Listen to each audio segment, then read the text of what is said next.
Alô, boa noite. Boa noite a todos. Estamos aqui começando mais uma live organizada pelo IEL. Agradeço muito a participação de todos. Olá, Renata. Grande Felipe San. Tudo bem? Vamos passar um tempinho junto aqui, trocando umas ideias, falando um pouco de Eduardo, Kadima, Jennifer. Boa noite. Obrigado pela participação de todos vocês. Também quero agradecer muito ao IEL pela oportunidade de estar aqui junto de vocês, trocando um pouquinho de ideias, falando um pouquinho sobre pricing, falando um pouquinho sobre preços, e como a gente pode se preparar para essa mudança de rotina e de vida que nós temos aí, pela frente. Estamos vivendo hoje, ainda vamos viver muito mais. Grande Marcos, prazerzão te ter por aqui também, meu amigo. Obrigado. Olá, Bia, que legal. A turma toda entrando aí. Show de bola. E só para lembrar, pessoal, no IEL vocês têm aí muito conteúdo bacana, cursos online para vocês adquirirem. Então, entre no site do IEL, busquem mais informações, conteúdos importantes para a gente mudar o nosso dia a dia e fazer diferença no mercado. E também no Instagram. A Manu está por aí. Olá, show de bola, galera. Olá, meu amor, minha esposa também entrou, brincadeira. Oi. Muito bacana. Então, pessoal, hoje nós vamos estar batendo um papo e falando um pouquinho sobre o que nós podemos esperar sobre a dinâmica de preços no mercado pós-pandemia. Vamos falar um pouquinho e trocar um pouco de ideias, trocar um pouco de experiências. Quero que vocês participem junto comigo, se tiverem algumas dúvidas, tiverem conteúdo para colocar, eu agradeço muito. E falando dos conteúdos da IEL, você encontra lá no www.iel-ce.org.br. Muito legal. Olá a todos presentes aí, participando e entrando. Temos mais alguns minutinhos para começar. Eu acho que a gente pode começar. Como é que nós estamos aqui? Temos mais um minutinho para a gente começar a nossa live. Então, pessoal, hoje nós vamos falar um pouquinho sobre a dinâmica de preços, falar um pouco de pricing, um pouco de preço, o que é pricing, o que é preço, e como nós vamos vivenciar um pouco esse momento de altas e baixas, nesse novo mercado. Bom, eu acho que a gente pode começar, Vamos lá. Então, pessoal, eu queria primeiro me apresentar, mas antes de me apresentar, eu queria primeiro pedir desculpas, porque eu estou debutando aqui, minha primeira vez numa live dentro do Instagram. Então, agradeço aí a participação de todos. E se tiver alguma coisa que vocês não estão entendendo, eu não sou nenhum professor, infelizmente não tenho toda a habilidade didática de um professor. Então, se vocês tiverem alguma dúvida, tiverem alguma questão que não está claro, por favor, me dê um alô aqui, ou me mandem também, pode me mandar um e-mail, que eu posso responder depois, alguma coisa que possa ser importante, que eu possa participar e ajudá-los aí, nesse momento. Bom, vamos lá. Quero me apresentar um pouco. Então, meu nome é Fernando Saito, eu tenho uma trajetória profissional, sou engenheiro elétrico somente de formação e de estágio. Logo eu já entrei no mundo corporativo, trabalhei em empresas, comecei na empresa de tabaco, na época vendendo Marlboro, na época que Marlboro, fumar cigarro era bonito e Marlboro era a marca mais valiosa do mercado. E depois me enveredei no mundo dos mercados de alimentos, que foi uma maravilha. Me apaixonei pelo mercado de alimentos, trabalhando na Kraft Foods, com produtos como gomas de mascar, bebidas em pó, Clyde, suco, fresh. Alguns lembram, acho que de suquinho, o fresh, produtos antigos aí, e depois e Lacta também na Kraft. Depois assumi um desafio muito bacana de construir e desenvolver o pricing na Sadia. Sadia, que é uma empresa fantástica de marcas e formadoras de opinião, formadoras de preço no mercado, uma verticalizada enorme, no qual a gente tem que entender e traduzir um pouco a cadeia de valor ou a cadeia de custo, a forma como a gente quiser falar sobre desde a compra do grãos ou até antes, né, a projeção dos grãos a futuro na Chicago Board of Trade e até chegada até no consumidor final, passando pelos integrados, né, que transformam as proteínas vegetais e animais, nos cortes das fábricas, nas vendas dos produtos, até salsichas, as linguiças, até os produtos de maior valor agregado como uma lasanha ou um hot pocket. E depois disso eu passei para o mundo de cervejaria, fui assim enveredado pelo mundo das cervejas, no qual eu participei da formação também do pricing, também do trade da Skin Cariol. Momento da empresa extremamente único e ímpar, no qual nós tivemos a oportunidade de desenvolver toda uma nova categoria de cervejas premium, né, como o Baden, Eisenbahn, Devassa e a própria cerveja Skin Cariol, que aí no Nordeste tem muita representatividade. Era o mercado mais importante nosso, era o mercado no Nordeste, no qual em vários estados nós éramos líderes de mercado com a Skin Cariol. E depois disso, me enveredei para o mundo do empreendedorismo, empreendi, montei algumas empresas, uma delas é a Gibran, que é uma empresa de consultoria que a gente presta serviço para várias empresas, no qual tive a grata surpresa e a grata prazer de trabalhar com uma empresa aí de Ceará, no Fortaleza, que é a Betânia. É uma marca fabulosa, um time fantástico, foi um projeto que eu adorei trabalhar e construir, o pricing. Ainda sou um apaixonado por essa marca e tenho amigos que eu formei aí nessa cidade maravilhosa. Quer dizer, o cearense realmente fui picado, pelo amor e pelo humor do cearense, e realmente eu sinto muita saudade de estar por aí. Bom, e depois disso eu queria introduzir um pouco o nosso assunto, que eu queria traduzir um pouco, falar uma contextualização, primeiro iniciar com quebrar isso em 3 fases, Uma da gente contextualizar um pouco o cenário atual, o que nós estamos vivendo hoje, a realidade que nós estamos passando, a mudança do nosso dia a dia, as mudanças do hábito dos consumidores e o quanto isso veio mudando as relações do preço junto com os consumidores e a realidade que nós estamos vivendo. Depois falar um pouco de teoria, falar um pouco da questão do preço, o preço em si, do pricing, esse tal famoso pricing, o que é esse pricing, o que é uma estratégia de pricing, como é que a gente estrutura uma boa política de preços, uma política de pricing, e depois falar um pouquinho de algumas realidades que se vive no pricing, dizer um pouquinho de assuntos que a gente viveu aí nesses dia a dia construindo e desenvolvendo o pricing em diversos segmentos do mercado, A maior parte do mercado, eu vou falar um pouco do mercado do varejo, o mercado do varejo onde é o meu maior conhecimento, mas ele serve para vários mercados, no food service, no mercado da loja, qualquer loja do shopping, a loja do bairro, a loja, o food service, os restaurantes e bares serve para a mesma coisa, E depois, finalmente, terminar e vamos ver como nós vamos enfrentar, o que nós vamos enfrentar pela frente, ainda numa realidade que nós estamos vivendo hoje, ainda depois de 94 dias aí praticamente de isolamento social, uma realidade muito dura que nós estamos vivendo, pessoal.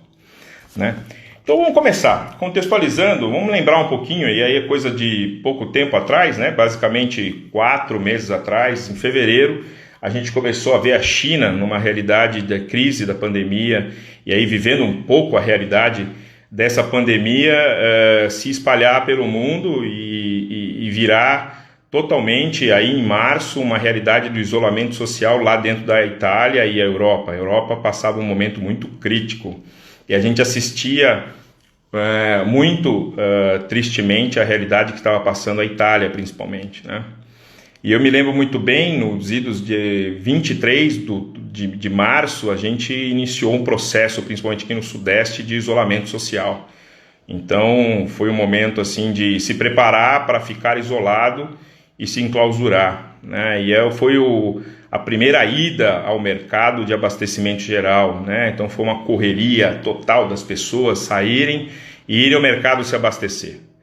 E nesse momento, no meados de março, final de março, tal, a gente já via situações de falta de produtos nas gôndolas, né? A famosa falta do álcool gel, falta do álcool 70, as máscaras, arroz, feijão, produtos básicos faltando, né? A parte da higiene, que virou uma febre total de produtos que estavam faltando, a reposição, aquela loucura dentro disso. Então foi um processo frenético da gente viu no mercado, né, a gente indo ao mercado comprar, a compra de produtos e depois indo para casa, né? E com isso a gente começou a viver todo um novo cenário dentro de casa, dentro dos nossos dias a dia, né, acompanhando as mídias sociais e a apreensão do que nós estávamos vivendo, né? Naquele momento a gente não sabia se nós íamos passar 20, 30 dias enclausurados, né? Então fizemos aquela primeira carga, compra, a despensa, né? E esse medo ficou perdurando dentro de nós, né? E aí foi esse primeiro movimento de preço que a gente começou a ver no mercado. Entre março e abril a gente começou a ver situações de até críticas de preço no mercado, né? Alguns produtos subiram de forma estupenda, né? Foram a patamares nunca antes vistos. Então, inclusive alguns como álcool gel faltando no mercado, alguns álcool gel sendo vendido de 8 a 60 reais o mesmo produto. Quer dizer, absurdamente diferente esses patamares, né? E no fim a gente foi e comprou, porque a verdade, a realidade a gente veio do medo, né? Vivendo o medo, a falta, né? E em abril, basicamente, nós ficamos enclausurados em casa e a casa começou a se transformar mais do que o lar, né? Para muitos a casa se transformou no home office, as pessoas que puderam, né, e estavam em home office, virou a escola, as crianças entraram nos sistemas de ensino à distância, online ou EAD, né, virou a nossa academia, onde a gente fazia os nossos esforços para manter um pouco ativo, e também virou o nosso lazer, né? Então entre maio, a gente mudou a nossa realidade e a nossa casa virou o nosso todo, né? E para reduzir os riscos, né, e o trabalho de ir às compras, a gente recorreu ao nosso grande shopping, que virou as redes sociais. Viraram, né, a internet virou o nosso novo lugar de consumo, né? E idas ao mercado, eu lembro muito bem, era um negócio assim doloroso, né? Assim, eu lembro quando eu estive no mercado no mês de mais ou menos segunda semana de abril, fui ao mercado. Ainda naquela época não se sabia se usava máscara, não usava máscara. No fim, não precisava usar máscara, não era necessidade. Eu estava sem máscara dentro do supermercado, com álcool gel na mão, uma luva de plástico na mão, correndo as gôndolas para comprar estritamente o que estava na minha lista de compras, rapidamente, pegar, botar no carro e ir embora para casa. E ir embora para casa virou um ritual duro, porque você voltava para casa, tirava o sapato, botava para fora, tirava a roupa, ia direto para o banho, e além de tudo voltar e ter que limpar e higienizar toda a compra que você fez no supermercado, né? Então isso começou a mudar drasticamente a nossa vida, o nosso dia a dia, né? E o mercado também criou um novo significado, né? O atacarejo, o mercado do bairro, pela sua proximidade, criou um novo valor para as pessoas, né? E o medo começou, a incerteza começou a nos pegar, né? E no meio de tudo isso ainda vivenciamos ainda uma questão política entre governo estadual, governo federal, né? Um se falando com o outro. Eu acho que as questões políticas não devemos nem comentar aqui, mas vivenciamos isso, e isso também influenciou as políticas de preços que ficaram no mercado. O medo e a incerteza estava dentro da gente, até uma raiva e até uma grande dúvida, né? E no fim a internet criou um novo significado para as pessoas e transformou num dos principais locais de lazer e compra das pessoas, né? As compras e vendas online nesse momento não significava somente uma questão de opa, que legal, agora estou no novo, mas uma questão de segurança, né? Muitos não queriam mais sair para casa para comprar, né? Pessoas que nunca experimentaram comprar produtos dentro de supermercado, em aplicativos de supermercado, experimentaram naquele momento, né? E fizeram suas compras, né? E a forma de comprar através com certeza, dentro de um aplicativo ou dentro de uma internet é completamente diferente, né? Então, vivemos uma nova realidade nesse momento, né? De viver a experiência de comprar via internet, né? E tivemos que ir até um pouco mais, né? Porque muitas vezes, muitas pessoas, até idosas, outras pessoas no nosso dia a dia, tiveram sua primeira experiência na internet. Porque tiveram o primeiro momento de contactar umas com as outras, né? Falar com a minha avó ia ter que ser com a internet, eu não podia mais fazer isso pessoalmente, né?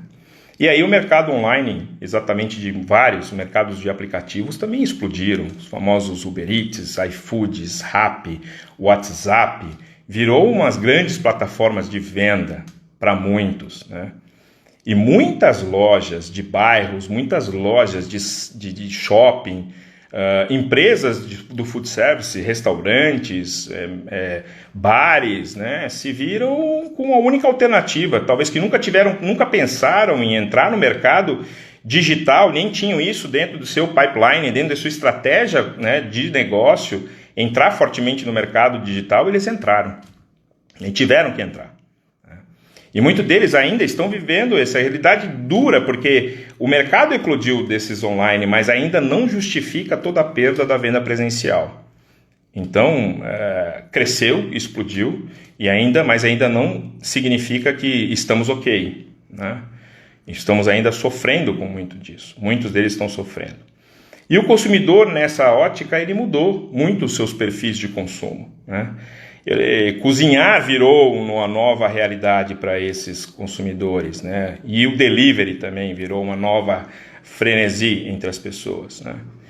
E ao mesmo tempo, pensando isso no lado do trabalho, no mercado de trabalho, nós também sofremos e vimos o desemprego aumentar drasticamente.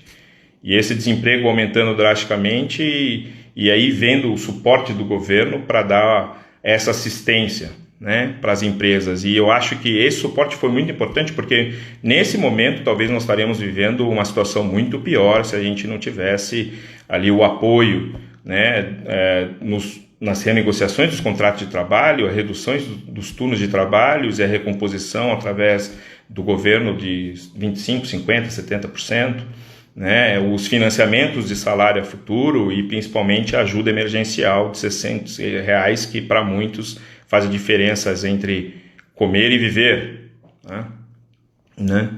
Muito importante foi isso para as pessoas que necessitavam dessa ajuda e para prosseguir e superar isso daí, nós vamos ainda ter muito mais ajuda, nós vamos precisar ter. Muitos negócios vão precisar ter novas ajudas, né?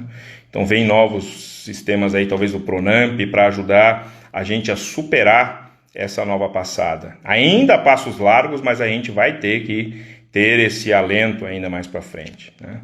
Para que nos ajudem a vivenciar e passar por isso. Bom, então através de tudo isso, nós passamos esses 94 dias aí, basicamente, ainda começando a se abrir o mercado e mesmo assim a economia ainda não mostra grandes sinais de melhora no curto prazo, né? Então a gente vê ainda muito difícil a realidade do que a gente vem por aí, mas a gente tem que estar de cabeça erguida, fortes e firmes e construir uma boa estratégia para passar por isso, tá?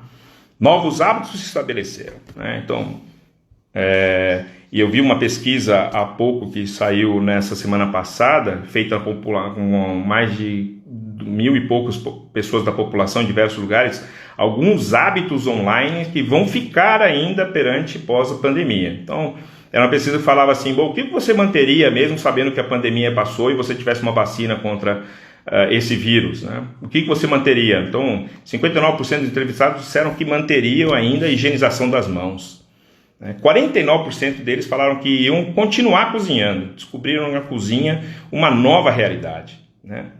43% dessas pessoas falaram que iriam continuar fazendo os cursos online. É uma nova realidade, o aprendizado via online, essa nossa oportunidade de estar trocando informações, trocando ideias aqui, é fantástico isso. Nós evoluímos aí alguns anos, em meses, em algumas questões que foram fundamentais. Então, Nesse momento, esse foi um diferencial. E o que mais me chamou a atenção é que 41% das pessoas disseram que ir ao mercado e à farmácia somente em casos essenciais. Então, realmente, ainda existe uma alta preocupação sobre como ir. Então, o ir ao mercado, para muitos, mudou, né? Já não virou um lugar tranquilo de você passear e comprar tranquilamente os produtos e sair com algo a mais. Então, nós temos que repensar um pouco os nossos produtos e o quanto esses produtos hoje são relevantes, são importantes para o dia a dia desses consumidores, que somos nós mesmos, né? E os nossos consumidores mudaram, nós mudamos nossos hábitos, né? E para isso, a gente vai ter que se preparar para uma nova realidade do precificar esses novos produtos e serviços, né? Nessa nova realidade que nós estamos enfrentando, vamos ter que saber como lidar com isso, como nos preparar com isso. E nada como montar uma estratégia de price, uma estratégia de preço, uma estratégia de como estabelecer o valor que percebe esses clientes, vai ser fundamental para a gente tentar errar menos, né? Nós vamos ter que tentar e corrigir, né, muito rapidamente os nossos passos, né? E para a gente falar um pouquinho dessa questão de tentar e errar, eu queria introduzir um pouco de teoria nessa nossa conversa, né? Então, desmistificar algumas coisas que estão ligadas à questão do pricing, por exemplo, as políticas de pricing, que todo mundo pode ter, né? E, na verdade, todo negócio tem uma política de preço. Todo negócio tem, independente se não é nem oficializada. O fato de ter alguém que lá na ponta está vendendo o seu produto, ele já tem a política de preço que ele está fazendo naquele momento. Se ele está ou não com alguma regra definida, ele está vendendo, ele está praticando essa regra, né? Então, falando um pouquinho do que é preço, né? Preço, segundo o nosso professor Kotler, ele diz que preço é o elemento do market mix que produz faturamento e todos os outros produzem custos, né? Então, realmente, preço é o fator vital de qualquer empresa para gerar faturamento, né? E eu gosto muito da tradução e significado que dá o Thomas Nagel, que é um dos gurus de pricing no mercado, e eu tive a oportunidade de ter aula com ele no meu MBA. Ele fala que você não vende através do preço, a gente vende através do valor percebido, e o preço deve ser a consequência desse valor percebido. Então Nagel coloca um negócio muito bacana, que é a questão do valor percebido, né? E o que é o pricing dentro disso, né? O pricing é o desenvolvimento de uma estrutura de preços, dessas estruturas de preços que a gente vai estruturar e montar, baseadas em valor para o cliente e para o seu consumidor, baseados nos custos da sua empresa, dos seus negócios, e na posição competitiva que a gente quer ter, né? A posição competitiva que essa empresa vai ter no mercado. E, traduzindo tudo isso, a comunicação eficaz que a gente faz desse valor, né? Então, repetindo, o pricing ele é um desenvolvimento de uma estrutura de preço baseada em valor percebido pelo cliente, pelo consumidor, pelos custos e pela posição competitiva da empresa e como a gente comunica ela, tá? E nós vamos falar exatamente sobre isso. Nós vamos trocar ideias e falar um pouco sobre exatamente esse processo de montar uma estrutura ideal de pricing, entendeu? E dentro da estrutura ideal de pricing, um dos quesitos mais importantes é a gente identificar qual é o valor percebido desse cliente, desse nosso consumidor, né? E ele falou, mas o que é esse diabo de valor percebido? O valor percebido são todos os atributos percebidos de um produto ou de serviço que você vende pelo consumidor ou pelo shopper, pelo comprador desse produto, e de acordo com as diversas alternativas que estão disponíveis para ele, né? Então, eu sempre lembro assim que quando você está no mercado, né, e você vai comprar um produto, por exemplo, numa gôndola, você para lá na gôndola e, vamos dizer, itens que são competitivos diretos, você vai decidir pela marca e pelo preço que eles estão lá definidos, né? E às vezes são outras categorias que podem competir com eles, entendeu? Então esse valor percebido sobre aquilo que eu estou disposto a pagar é que faz a diferença na escolha. No caso, por exemplo, de um detergente, a pessoa não vai deixar de escolher um detergente para escolher um sabão em pó para comprar. Ele vai trocar somente por detergente, porque ele vai comprar detergente. Agora, se você para numa gôndola de refrigerados para você comprar um spread para o seu pão, quer dizer, alguma coisa para você espalhar no seu pão, você pode ter a manteiga, pode ter a margarina, pode ter o requeijão, pode ter um cream cheese, você pode ter um creme de ricota, qualquer outra coisa pode ser um substituto ao natural, né? Da mesma forma, o iogurte. Você para-se na gôndola, tem o iogurte, que é o líquido, tem a polpa, que tem sabores de polpa, e tem até um grego. Você pode optar para ser um substituto naquele momento de compra. Então, o valor percebido está ligado àquilo que ele está e a concorrentes que estão em sua volta e como ele se acontece, né?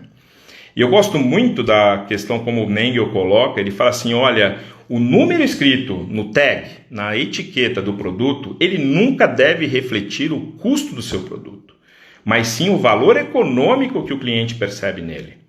Então a gente tem que efetivamente trabalhar e descobrir exatamente quais são esses valores econômicos que a gente consegue quantificar e verificar o quanto a gente consegue capturar dele nesse mercado. E para fazer isso daí, esse valor percebido e construir uma estrutura de preço que faça sentido para o nosso negócio, é importante a gente, eu vou montar uma escada de preço de um formato como a gente utiliza nas consultorias que eu presto e na forma como eu já trabalhei de consultoria. Eu sempre gosto de montar aquela estrutura de como a gente monta a estrutura de pricing.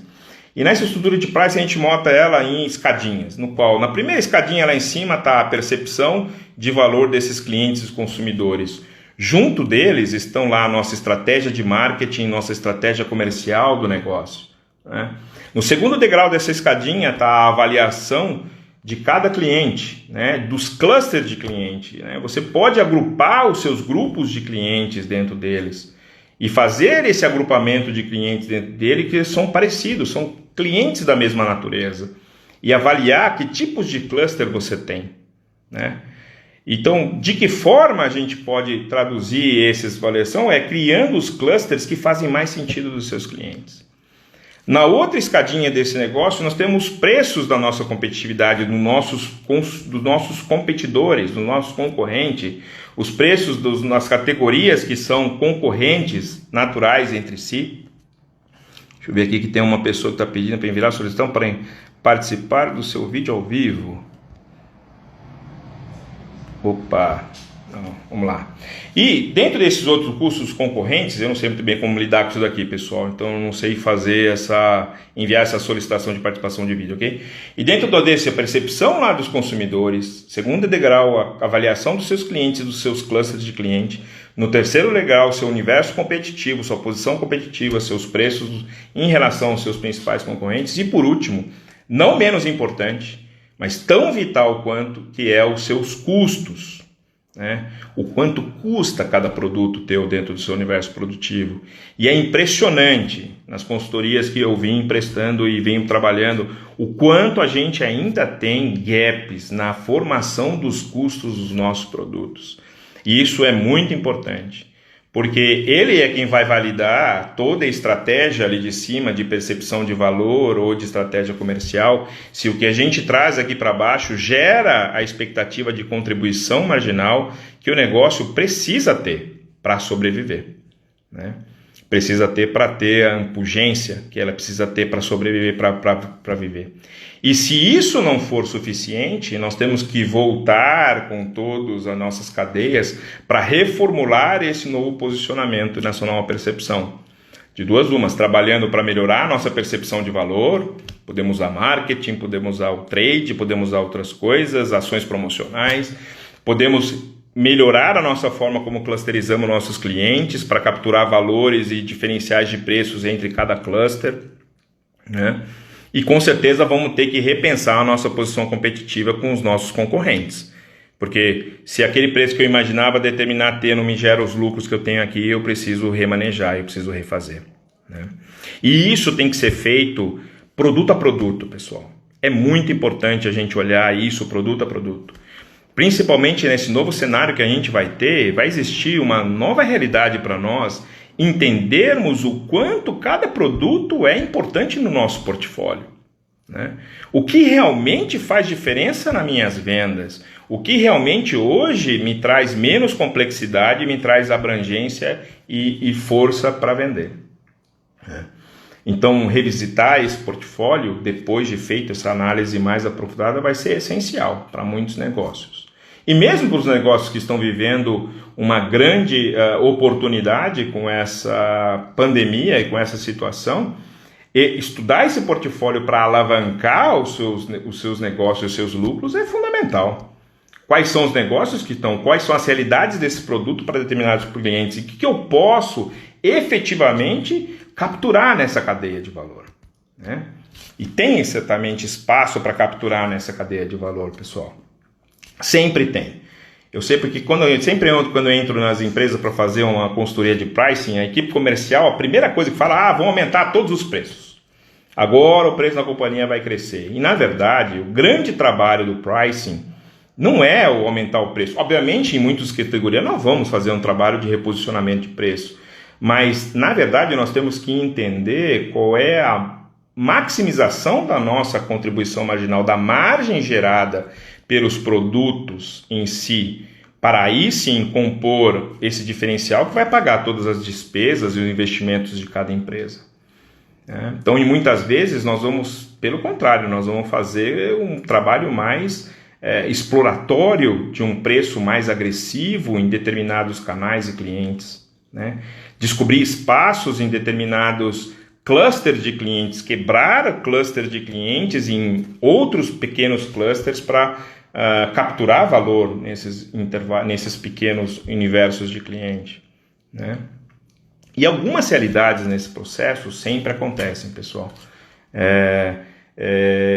Toda vez que a gente falava assim, nós vamos ter que botar uma tabela nova no mercado, algumas realidades, né? Algumas realidades nos preços. A tabela vai parar de vender. Eu sempre vendo, vai subir esses preços, vai parar de vender. Não vai, pessoal. Não para de vender. Uma coisa que nós temos que entender é que o universo competitivo de muitas empresas, ela acontece lá no determinado ponto de venda. Então, por exemplo, dentro do supermercado, o universo competitivo é a loja. Por isso que entender, quando você faz uma pesquisa de preço, entender esse universo competitivo lá na loja. Não adianta você somar esse monte de pesquisas e dizer que a média daquelas pesquisas me dá um posicionamento. Ele te dá um norte de como está a sua marca no mercado. Mas a decisão do consumidor lá na gôndola, ela está lá na hora da gôndola. Então é ali que você tem que analisar como é que está o seu posicionamento. Então ela é quase 1 a 1. Então a realidade do preço, ela não acontece de forma conjuntural geral, mas sim no dia a dia, na loja a loja, no caso dos produtos de bens de consumo.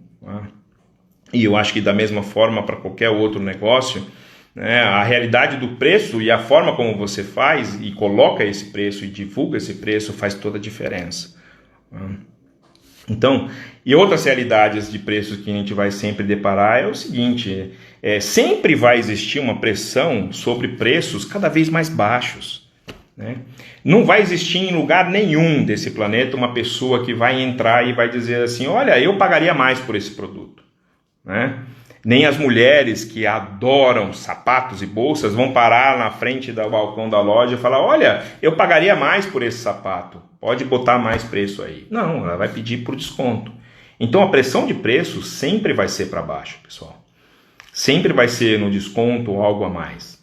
Agora, é importante ter o desconto, a flexibilização para fechar o negócio e não perder as oportunidades. Mas tem que saber os limites disso. Porque na emoção da negociação, os preços podem ficar baixos demais. E aí, uma boa negociação pode se tornar uma má negociação. E uma má negociação pode ser, inclusive, uma que te gere uma margem negativa. E bem lembrando, vamos lá, uma margem negativa de um produto, ela vai consumir margens de produtos que geraram boas margens positivas, Então, eu sempre gosto daquela máxima de que muitas vezes é melhor não fazer o negócio do que fazer um mau negócio. Que a negociação muitas vezes ela é clara, é visível a venda perdida. A venda perdida as pessoas vivenciam ela visivelmente. Eu perdi de vender X toneladas de produto, ou X sapatos, ou X roupas. Mas aquele dinheiro que a gente deixou fora da mesa, naquela transação que foi mal, a gente realmente é invisível. E muitas vezes aquela negociação que a gente fez de forma errada e trabalhou errado o cliente de uma forma transacional naquele momento da transação, a gente não imagina o impacto que pode gerar isso no relacionamento futuro, né? Então as negociações não podem estar simplesmente baseadas naquela transação e naquele momento, mas sim no relacionamento futuro com esses clientes. Então, criar esse relacionamento e a estrutura de preço baseada em percepções de valor e como se clusteriza cria essa visibilidade e essa formação baseada na questão de geração de valor, tanto para o seu cliente, tanto para você, né? E dentro de cada cluster você tem efetivamente cada nível de serviço que você tem que ter. Basicamente isso faz parte do seu processo de clusterização, onde você vai atuar em pequenos clientes, médios clientes, grandes clientes, né? Então, isso traduz um pouco do valor que você tem que capturar em cada um desses clusters. Okay? Então, pessoal, e outras coisas que a gente tem que, dentro de cada desses clusters, nós temos que entender e valorizar os clientes que geram melhores contribuições para o negócio. Isso é fundamental valorizá-los, né? Então, assim, dentro desses clusters, você consegue mensurar quem são os clientes que te dão o maior potencial de ganho. Esses clientes, você tem que premiá-los, tem que diferenciá-los. E aí, ao mesmo tempo, você gera uma corrente positiva que os demais clientes também vão querer gerar isso daí, vão querer ter esses benefícios. E para ter esse benefício, eles vão ter que ser seus parceiros, como esses outros o são, dentro dessa política que foi definida e foi trabalhada, né? Lembre sempre que, sempre numa negociação, quem é o mais duro nesse processo negocial sempre vai levar o menor preço, né? E quem sofre essa pressão, a maior pressão de preço é o que vai ter com certeza a condição de fazer os menores preços. E quem sofre a menor pressão de preço vai ter a condição de vender o melhor valor. Portanto, não comece uma negociação vendendo o preço. Você tem que vender os atributos do seu negócio, atributos dos seus produtos, né?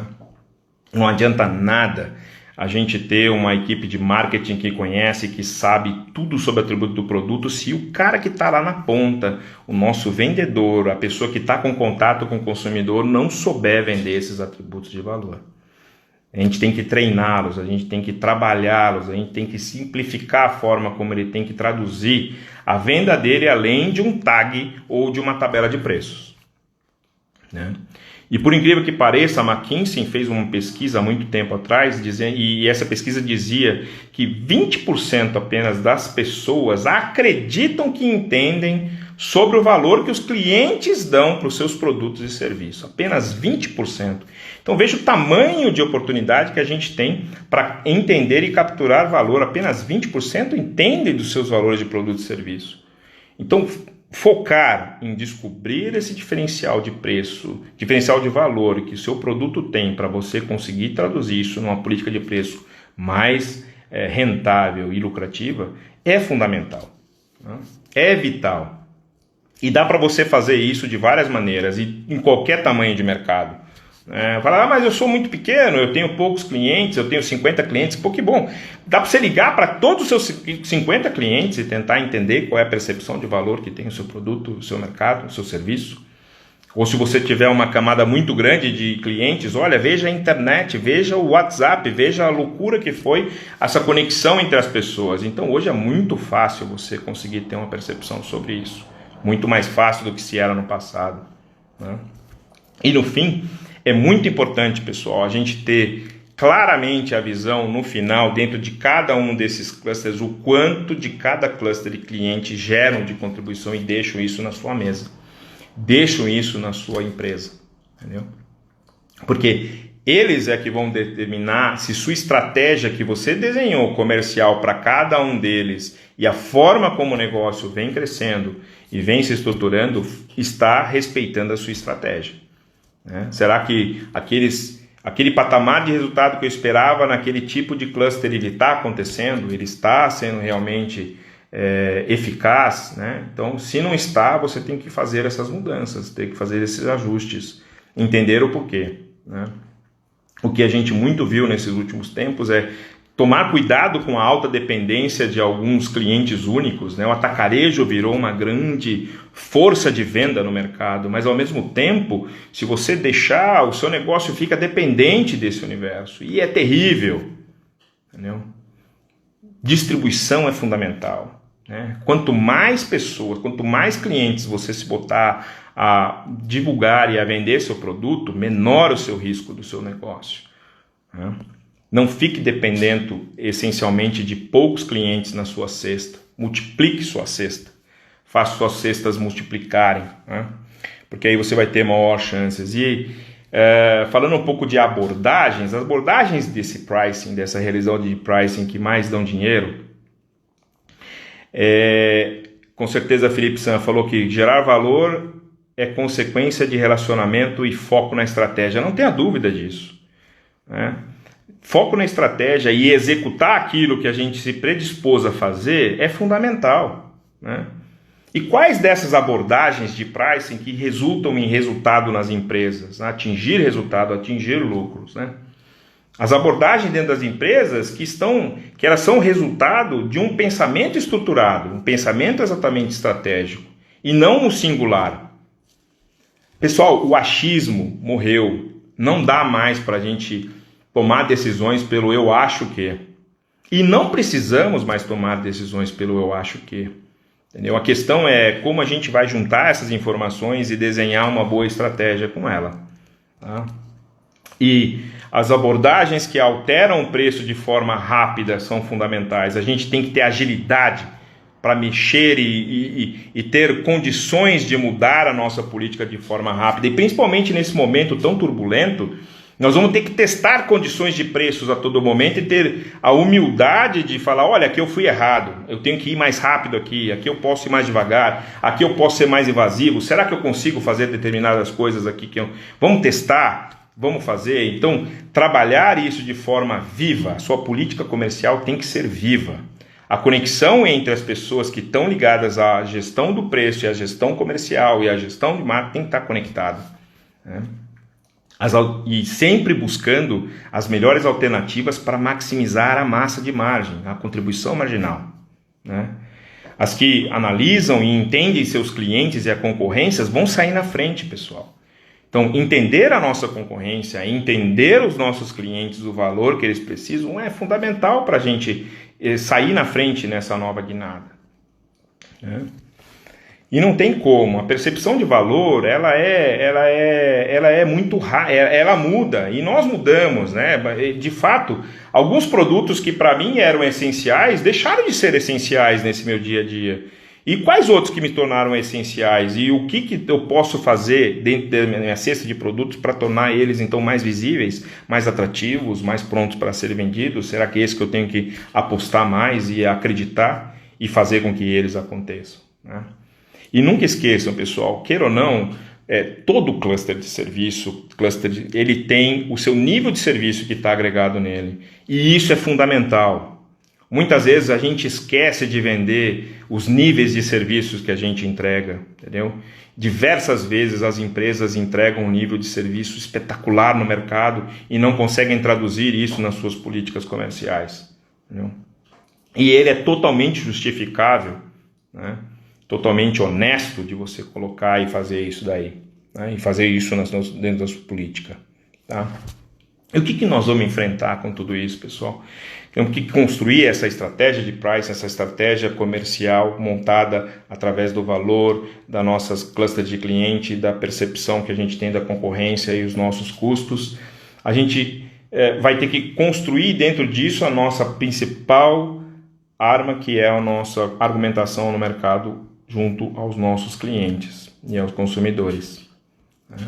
E muito além de entender, e dentro disso tudo entender a nossa realidade nos negócios, os nossos custos, a nossa produtividade, a nossa questão de caixa, os nossos riscos, né? O quanto cada negócio vai estar pronto ou não para vivenciar esses momentos de dificuldade, né? E bem dizer, os negócios mais estruturados é que vão sobreviver a essa nova realidade, né? O universo competitivo depois disso vai ser muito maior, vai ser muito mais difícil. Os novos players, a nova mentalidade vão surgir completamente diferentes, né?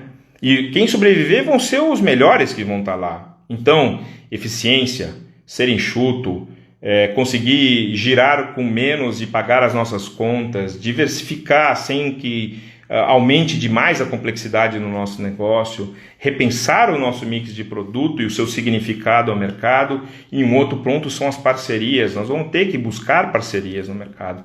Parcerias com outras empresas, parcerias com outros negócios, parcerias com nossos vizinhos, né? E sem dúvida ser rápido para a gente se adaptar, né? Ser rápido nessas mudanças, né? Inclusive um dos professores, um professor da Universidade de Louisiana, ele diz o seguinte, chama Leon Negginson. Ele fala que não é o mais forte nem o mais inteligente que sobreviverá, mas o que melhor se adaptar às mudanças, né? Então, o que melhor se adaptar à mudança é que vai voltar a se recuperar mais rapidamente. E é o que terá a oportunidade de capturar as melhores oportunidades. Então, nós temos que fazer um esforço para ser rápido na nossa mudança. Como criar essas mudanças de forma rápida, como ser ágil, como deixar a nossa política comercial de forma inteligente, dinâmica e ágil. E isso só tem uma forma, pessoal, nós temos que condensar essas informações e trabalhar elas de forma viva dentro da organização. Ela não pode ficar simplesmente num relatório que a gente vê uma vez por semana. Isso é uma coisa que vai ser diária, vai ser dioturna. Nós vamos estar olhando, vivendo e tentando capturar isso, porque a realidade que nos mostra no futuro é que nós vamos ter uma recessão muito grande e nós vamos ter que aprender a viver com ela, aprender a sobreviver dentro dela, né? E não tem jeito. Venda com lucratividade, pessoal, vai ser um processo que vai integrar muita vontade, muita coragem, conhecimento do nosso produto, do serviço, do cliente, né, da estratégia bem definida, das mudanças que têm que ser feitas da estratégia e a prática dessa estratégia, né? Então, fazer a prática dessa estratégia vai ser vital, né? Então, pessoal, eu queria ter mais assunto para colocar, mas eu acho que aqui eu gostaria muito de abrir para vocês falarem um pouco, se tem alguma dúvida, se está tudo bem, se vocês estão entendendo. Eu estou meio perdido aqui, sabe, pessoal? Então, assim, eu não tenho dúvida, né, que nenhuma, se a gente montar uma estrutura bem feita, pensada nessas percepções de valor que a gente tem que buscar, tem que entender, trazer isso para avaliação dos nossos clientes, reclusterizar esses nossos clientes, repensar eles, defender os nossos preços junto aos nossos competidores, nossos concorrentes, e ter bem claro quais são os custos e a lucratividade que isso me gera, e formar esse preço dessa cadeia de cima para baixo e validar esse preço de baixo para cima, nós vamos ter uma arma muito eficaz para lidar nesse mercado, entendeu? E vamos ter que ter manobras e vamos ter que ter suportes também, né? Nós vamos depender de muita gente, né? Vamos depender de muitos parceiros, tá? Muito bom, pessoal, agradeço muito a oportunidade de estar aqui com vocês. Eu não sei mais se tem mais alguma coisa que vocês gostariam de colocar, de falar, gostariam de expor. Acho que nós temos aqui um pouquinho mais aí de tempo, né? Uns 10 minutos aí, 15 minutos. Tem alguma dúvida?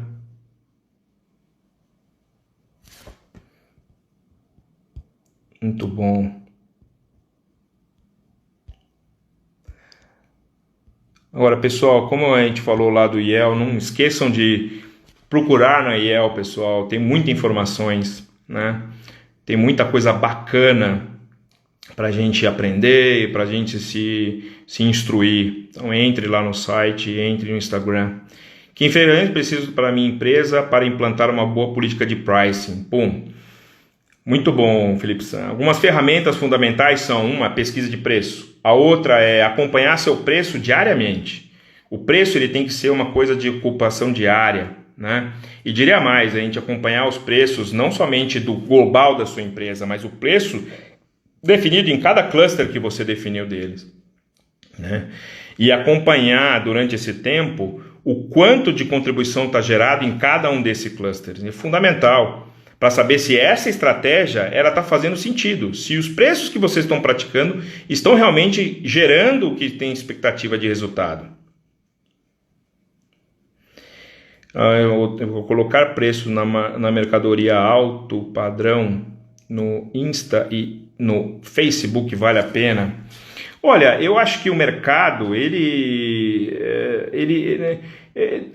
preço, na verdade, você divulgar a sua mercadoria, a coisa de alto padrão ou menos padrão, ela é importante, tá? O Instagram, o Facebook virou uma ferramenta de divulgação, não importa o tamanho do negócio, se o valor é baixo ou alto, tem oportunidades e é importante fazer essa comunicação, né? E eu acho que o bacana é que esses tipos de ferramentas são grandes ferramentas que hoje se tem que custa zero, que no passado você teria que pagar uma agência, alguma coisa para fazer isso, né? Então hoje em dia a gente pode desenvolver muita coisa bacana, né, e postar e ter uma abrangência impressionante, né? Os negócios ontem que eram locais, eles se transformaram nacionais. Basta a gente querer, né? Eu não tenho dúvida disso, tá? E assim, uma outra coisa que eu queria falar sobre ferramentas de pricing, né? Uma ferramenta que eu acho fantástica, que a gente falou, é o Pricing Waterfall, que a gente fala que é a cascata de preço. Essa é uma ferramenta fantástica, pessoal, no qual você mede os preços desde o ponto final, que é do seu consumidor, e vai trazendo ele até o nível do seu custo dentro da fábrica, ou o seu custo que você comprou. Então você vê na cadeia exatamente aonde estão os principais gaps, ou principais oportunidades que você pode ter dentro dessa cadeia. Então é uma ferramenta fantástica, que dá uma visibilidade e uma clareza muito grande, né? Tanto de toda a sua cadeia. Então é como se você pegasse o seu DRE da sua empresa e debugasse ele de etapa a etapa, unitariamente, desde o preço, os impostos, as despesas fixas, os custos variáveis e tudo, e vai debugando ele até a sua contribuição marginal. Entendeu? É isso aí, pessoal. Olha, eu agora faltam 10 minutinhos. Eu quero agradecer muito aí a presença de todos. Peço desculpa se alguma coisa ficou sem entender, ou não ficou legal, ou não ficou claro. Então, qualquer coisa, mande qualquer informação que vocês queiram no meu e-mail, fernando.saito@gmail.com. Eu vou ter prazer aí de contactar com vocês, tá? Então, acho que temos mais um tempinho, mas se tiver alguém queira falar mais alguma coisa, colocar, dizer, fique à vontade aí, pessoal.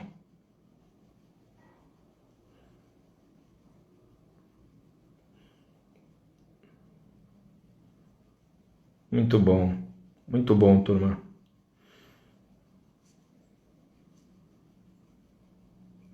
Então acho que é isso, né, pessoal? Quero agradecer muito ao IEL pela oportunidade, agradecer muito a vocês todos presentes aí que compartilharam esse momento, um pouco de ideias e reflexões do que nós estamos vivendo, e espero que seja produtivo, seja bom para cada um de vocês, que a gente consiga colocar isso em prática, e se alguém tiver alguma dúvida ou alguma necessidade, eu estou à disposição, tá bom? Eu agradeço a todos aí, eu vou então encerrando por aqui. Agradeço ao IEL, não esqueçam de olhar no IEL o Instagram e o site deles para ver todos os cursos e as novas informações, para a gente ficar cada vez mais antenados à nossa realidade aí para frente, tá certo? Então, turma, eu agradeço demais a participação de vocês, espero que, se houver alguma outra oportunidade de estarmos juntos, eu estou aberto. Grande mestre Saito, olha o Adroaldo San, venha para Fortaleza para a gente ir no Bitonho. Brincadeira, hein, o Bitonho, puta que saudade, meu amigo. Tenho uma baita saudade de vocês aí, viu? Muito legal. E o Bitonho ainda, né? Mas o Bitonho não está podendo funcionar ainda, né, meu amigo? Vamos lá comer um pouco de o Bitonho, pessoal, para quem não conhece, é um local lá em Fortaleza que tem um rodízio de pastéis. É uma loucura. dá para você uma vez a cada 6 meses, porque você come tanto e não consegue manter, né? Muito bom. Obrigado então, pessoal. Vou encerrando por aqui e agradeço novamente ao IEL pela oportunidade de estarmos juntos. Valeu? Até mais. Tchau, tchau, turma.